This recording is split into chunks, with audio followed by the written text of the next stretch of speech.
how to change the email of your YouTube channel. So the first thing you're going to want to do is go to the top right corner, click settings. You want to go to add or manage your channels. Here you're going to want to create a new channel. I've already done it. You will create a new channel, call it the same name as your original channel. After you've created your second channel, you're going to want to go to advanced settings, and then you're going to want to move channel to a brand account. Click replace here. I understand and wish to proceed, and you delete the channel you just created.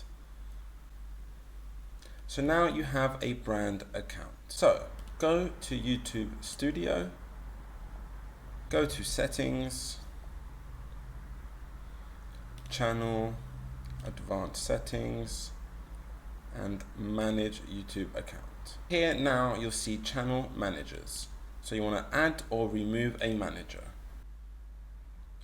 Go to manage permissions. You will have to verify that it is you. Click on manage permissions.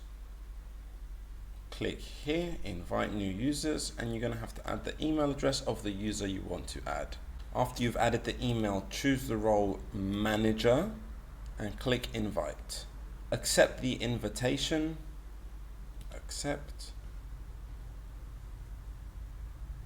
After that, once you go to manage permissions, you'll be able to see your new manager. If you do try and make them the primary owner, you can see that you have to wait 7 days. Wait 7 days, guys, change the permissions, and that will be the new owner of the channel. I hope this helped. Make sure you subscribe and like, and thank you for watching.